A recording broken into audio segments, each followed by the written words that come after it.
Hi, guys. Fernandes, Lembo on the grid. You know, we don't waste any time here, John. Third week of the show. We already got one of the hottest up-and-coming coaches in the area. Yep. Riverview High's Todd Johnson. You got Todd on the line. Todd, how's it going?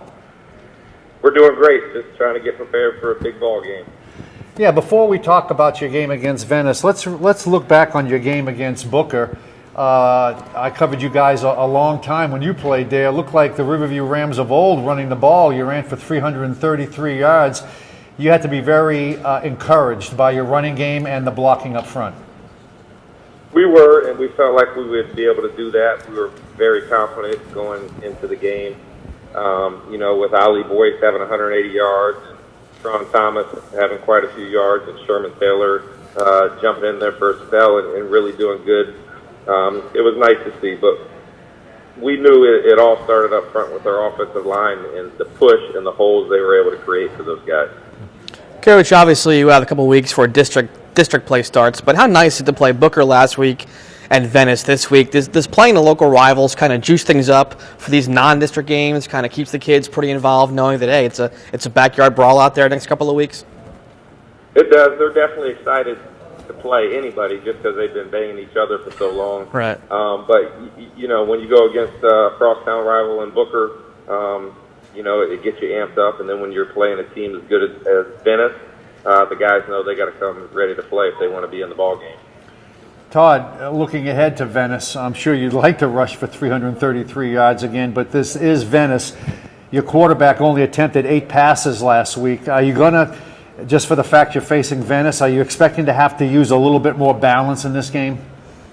More than likely. The Venice coaches do a great job of preparing their kids of shutting down the run. So we'll probably have to throw it more than 8 times. But, you know, we feel like we got to still be able to run the ball and, you know, get Ali and Tron and Sherman the ball on the ground as well. My last one, Coach, you mentioned before we got on here about maybe going in the gym today. When you have a weather week like this, I'm sure it's like this for everybody too, but when you have a weather week like this, I mean, do you have like a plan in place for those games, those days where you have to be in the gym, or is it one of those things where you just take it as it comes and you kind of roll with the punches with a week like this weather-wise? No, you got to have a plan. You know, there's other people trying to use the gym that need to use the gym, and thankfully here at Riverview, we're all able to coordinate and make sure that we get our practices in and volleyball gets their stuff in, right. and everybody does. So it works out well, and, you know, you do got to play it by ear somewhat just because you don't know exactly what the weather's going to be like. If it's raining, we'll go out in a practice as long as we're able to get in some good productive work, but, you know, you can't control that, and you can't control the lightning. Once it comes, you got to be out of there. So, you know, we got to find a place to practice. Todd, my last question. Just talk about your program. I mean, you're getting a new weight room. It seems like running the ball, reverting back to the Rams of old. You've been there several years now. Do you feel a change or a movement in you know, the fan base there, following the football team, success of the football team, et cetera, stuff like that?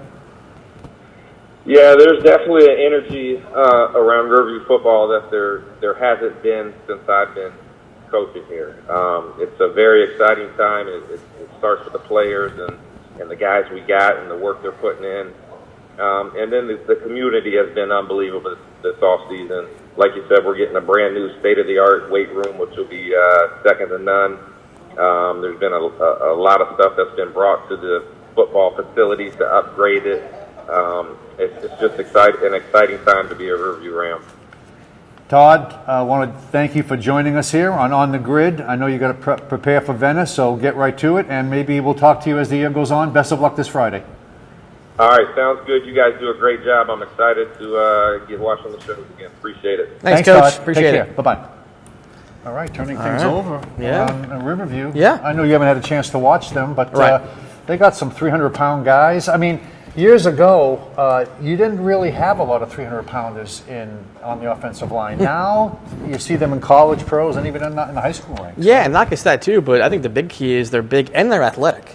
They don't just, they're not just walls up there. Anyone who knows, offensive line is more than just, blocking a guy in front of you. It's about being able to be agile and quick. And yeah, it's pretty impressive to watch the big guys move as well as they do, as agile as they are. They're good athletes. They have one guy named Moose who was named Moose because his grandfather saw his his feet when he came out as a baby and said it was a moose. He's 295 pounds, and they use him as a pulling guard. Wow. So you got to have, and he's size 15 feet, so you really got to have quick feet to be able to do that. Right. Let's look back to our games we covered last week. Sure. I respect the games. I was at Sarasota Cape Coral. You can see why Cape Coral only won 2 games last year. They were defeated 34-7, multiple turnovers. If you're Sarasota, Brian Gagg threw a couple of touchdown passes, but they rush for negative yardage. And if you're Brian Riles going forward, you really have to get on that. And because you're not going to win many games, obviously rushing from -8 yards, whatever they finished Right. at. And you were at? I was at Palmetto, a very impressive win over Fort Myers. Right. 20-14. You asked me about Jason Spicer. I was very impressed. Very heady player. I think he only threw 9 or 10 passes, but they were crisp. Made a lot of good decisions with the football. I liked what Palmetto did last week. A very good running game, good defense. Fort Myers is a nice team. Palmetto beat them by 6 to come from behind. Elijah Davis, running back, had a great week. So I think if you're Palmetto, it is a little different. You know, they didn't, as you mentioned, it wasn't a whole lot of pitch and catch and chuck down the field, but they got it done. Good defense, good special teams. So yeah, good start for the Tigers. Segueing Palmetto, you'll be at Palmetto at Manatee. That's the plan. Now, last year, 36-35, Right. very interesting. But that was when Palmetto was playing well. They sort of tailed off as the season went on. Also right? that was a game where Manatee had 6 turnovers Right. and won the football game. So if you're Manatee from that game, you're saying, wow, we had 6 turnovers and we still won. If you're Palmetto, you say we came a field goal away from beating Manatee. So, and Manatee had his own troubles last week in Alabama. We weren't there, but obviously 78 points. Hewitt Trustville, a lot of rushing yards against them. So it should be interesting to see on Friday night. It'll be a good rivalry. It's becoming a very heated battle in Manatee County, Manatee-Palmetto. I mean, Manatee's going to be up for Palmetto regardless. But coming off that 78-56 humbling loss, Right. do you expect Manatee to be even up in the bit a little bit more for this matchup? Maybe a little upset at the way they played last week? Yeah, they should. But as you mentioned, I mean, Manatee-Palmetto has become that game where I think both sides get really juiced up for it. There's been some talk in the last couple of years back and forth. I don't know about this year, but yeah, it's a big backyard brawl, and I think Palmetto hasn't won the game in 12 years. But they've had some close calls, so I think both teams will be up for it. I'll be at Booker at Sarasota at home once again. We mentioned Sarasota. Booker was gashed by the run by Riverview.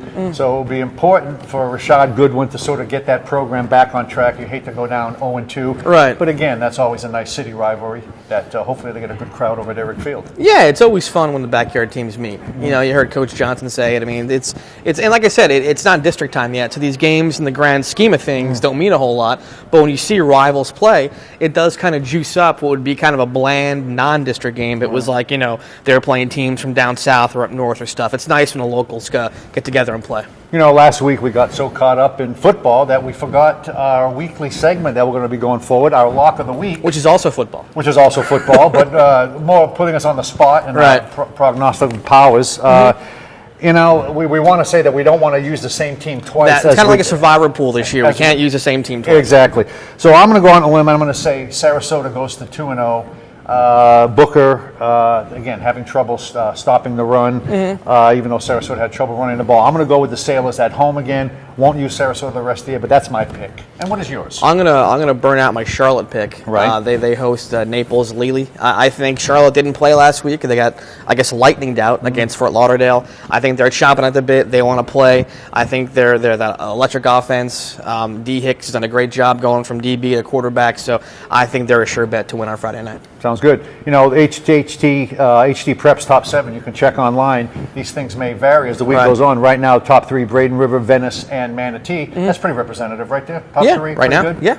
Pretty good. We'll see how it shakes up the rest of the season. Yeah, That's the fun part. And speaking of the rest of the season, we'll be here for the rest of the season. Yep. So for John Lembo, I'm Doug Fernandes, and we'll see you next week on The Grid.